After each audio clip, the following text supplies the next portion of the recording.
తాకట్లో ఉన్న మీ బంగారాన్ని విడిపించి ఆ రోజు ఆన్లైన్ రేటుకి కొంటాం. Sharma gold company. నమస్కారం, వెల్కమ్ టు సుమన్ టీవీ. నేను గీతాంజలి. ప్రస్తుతం మనతో పాటు దివ్య విశ్వశక్తి పరివార ప్రచారకులు ఓం స్వరూప్ గురూజీ ఉన్నారు. వారితో మాట్లాడదాం. గురుగారు నమస్కారం అండి. అమ్మా, దివ్యశక్తి స్వరూపులందరికీ కూడాను దివ్యానుభూతి పొందాలని మనస్ఫూర్తిగా ఆశీర్వదిస్తున్నాను. ధన్యవాదాలు గురుగారు. క్షేమంగా ఉన్నారని భావిస్తూ చాలా సంతోషం మరోమారు కలవటం. చాన్నాళ్ళు అయిపోయింది. అవునమ్మా, ఈ మధ్య చాలా జరిగాయి. అవునమ్మా. ఎన్నో విషయాలు ప్రస్తావిద్దాం అనుకున్నాను. ఇందులో భాగంగా దేవుడి జాడ కనుక్కున్నారు అని చెప్పి ఒక వీడియో బాగా వైరల్ అయిందండి. ఓకే. హార్వర్డ్ యూనివర్సిటీకి చెందినటువంటి శాస్త్రవేత్తలు ఈ విధంగా కనుక్కున్నారని చెప్పి. అంటే దేవుడి జాడ కనుక్కోవడం నిజంగా అంత సులువా? కొంతమంది ఏమో నరకానికి మార్గం కనుక్కున్నారు, నరకం అంటే ఇదేనా అని. కొంతమంది లేదు, ఇది ఖచ్చితంగా దేవుడి జాడే, దేవుడు ఉండేది అక్కడే అని.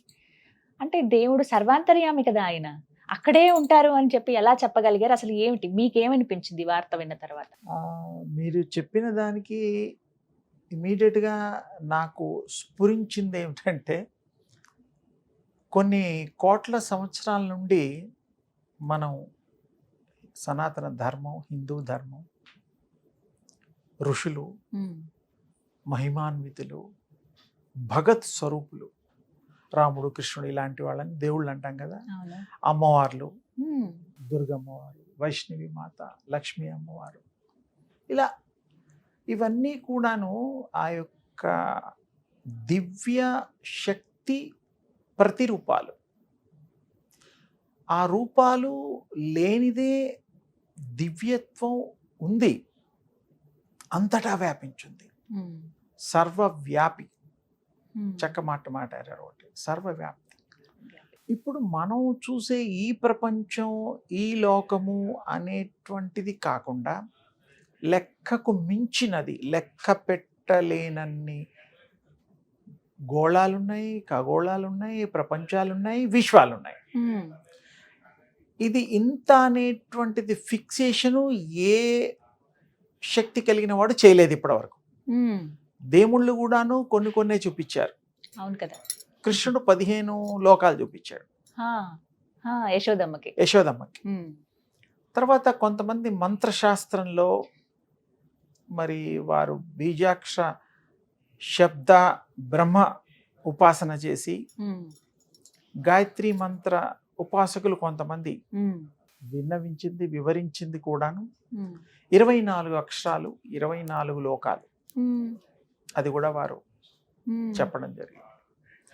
వాళ్ళే కాదు తల్లి, ఎవరైనా ఏ విశ్వంలోకైనా వెళ్ళొచ్చు. ఎవరైనా. అది కొత్త విషయం చెప్తున్నాను మీకు. ఎలా? ఇప్పుడు మీరు ఈ జన్మలో ఈ హైదరాబాదు నగరంలో, పోనీ విజయవాడ, నార్త్లో,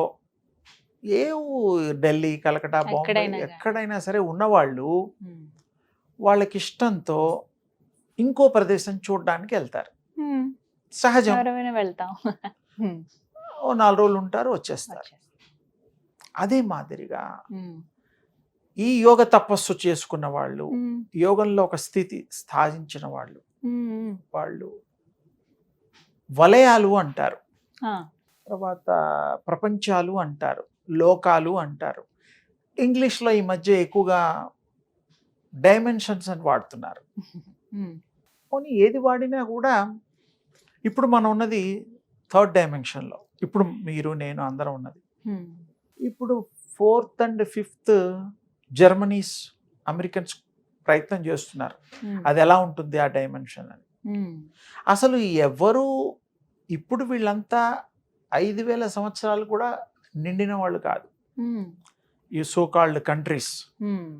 మన భారతదేశం దరిదాపు 1-2 తక్కువ 200 కోట్ల సంవత్సరాల చరిత్ర కలిగిన ఇది. మీరు ఇప్పుడు నేను చెప్పింది పంచాంగంలో 3వ 4వ పేజీలో చూడొచ్చు. 195 కోట్ల సంవత్సరాల 85 లక్షల 58 59 వేల, ఇలా కొన్ని పంచాంగాల్లో కొన్ని లెక్కలు ఉంటాయి. అవును. ఇప్పుడు కలియుగం మాత్రం 4,32,000 సంవత్సరాలు నమ్మాల్సిందే. పురాణాల్లో వాటిలో చెప్పారు. ఇప్పుడు మనం 5,126వ సంవత్సరంలో ఉన్నాం. ఉగాది మొన్నే జరిగింది కాబట్టి ఇంకా ఎంతో బ్యాలెన్స్ ఇది మైనస్ చేస్తే అన్ని లక్షల సంవత్సరాలు తెలిసిపోతుంది. అసలు టైం అంటూ మనం లెక్క పెట్టడానికి కనుక్కున్న ఒక అవకాశం తీసుకునేటువంటి మనం రూపొందించిన టైం. అసలు టైం ఒక లెక్క ఉండాలి, రాత్రి పగలు అన్నట్టుగా, గంట 2 గంటలు అన్నట్టుగా. అసలు ప్రపంచంలో టైమే లేదు.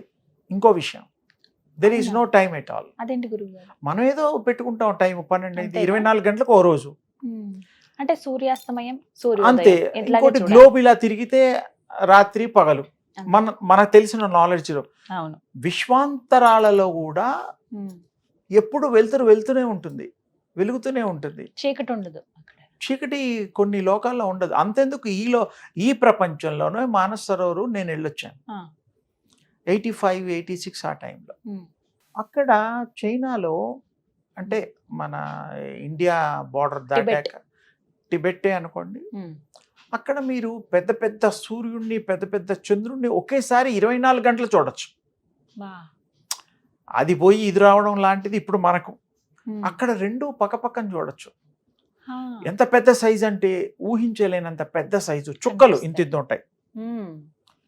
అంటే మీరు ఆ స్థలము గొప్పతనమని అనండి, సెంట్రల్ గ్రావిటీ ఇదేనండి, అక్కడ మధ్యలో ఉండే లెక్కనండి.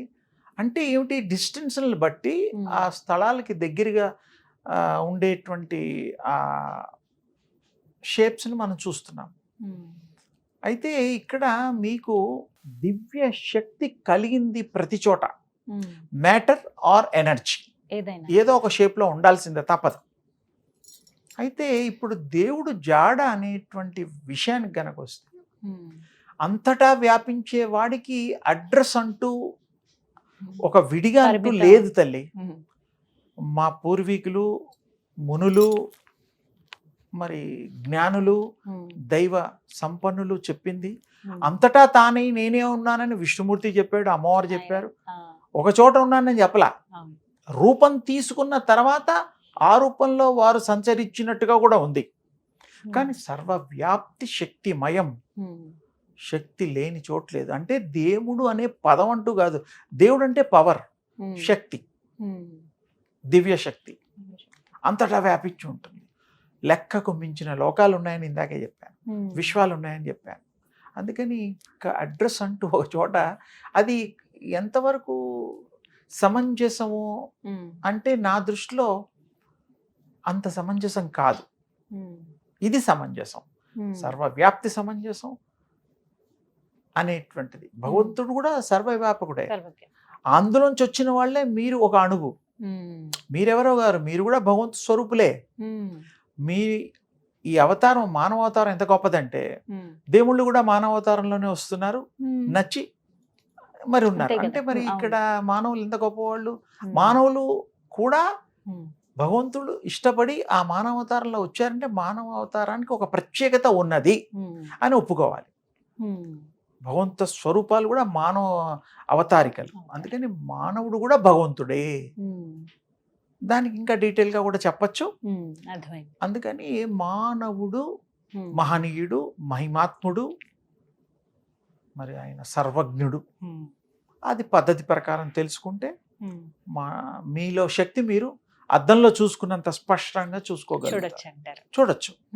మీరు ఉపాసన చేయొచ్చు, రకరకాల ఉపాసనలో కూడా ఏ ఉపాసన చేసినా, ఏ ధ్యానాలు చేసినా, ఏ జపాలు చేసినా మూలం మళ్ళీ శక్తి. శక్తికి వెళ్ళిపోతారు. ఇది చేసినాటే అది చేసినా ఇదే.